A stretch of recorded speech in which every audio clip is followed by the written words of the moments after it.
There's been a recent boom of the fitness lifestyle, whether it be running marathons or weightlifting, and if you ask any one of these athletes what they eat, they will most certainly mention protein. Especially if you're into bodybuilding, you will have heard of protein powder, a concentrated protein supplement.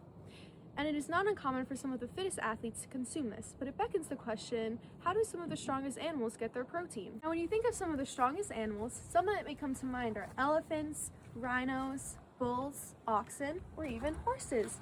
And what do all of these buff animals have in common? They all eat grass. Concentrating on two of the more common herbivores, cattle and horses, how are these animals able to gain so much muscle with a diet consisting mainly of grass? Well, grass is made up of all the essential amino acids needed for these animals: histidine, isoleucine, leucine, lysine, methionine, phenylalanine, threonine, tryptophan, and bacon. Coincidentally, the same amino acids are found in many protein powders. But if grass has all of these amino acids, why don't we just eat it for protein?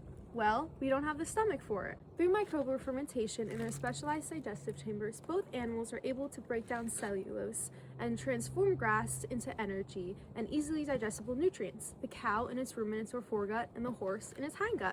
Unlike horses, cows are ruminant, meaning that they have 4 compartments within their stomach while we only have 1.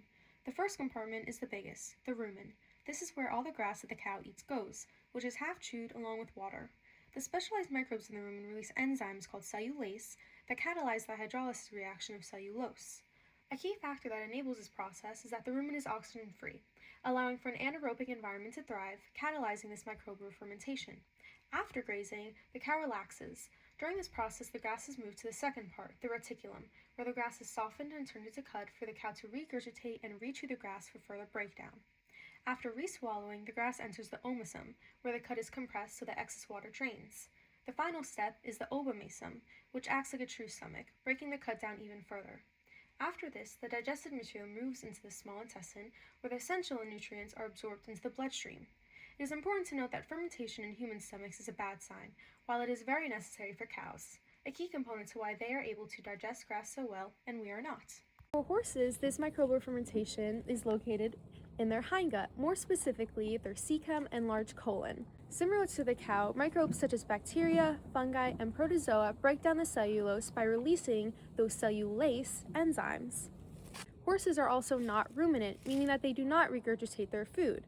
Instead, they thoroughly chew their feed from the start, and microbial fermentation primarily occurs in the cecum and continues into the large colon to break down the cellulose.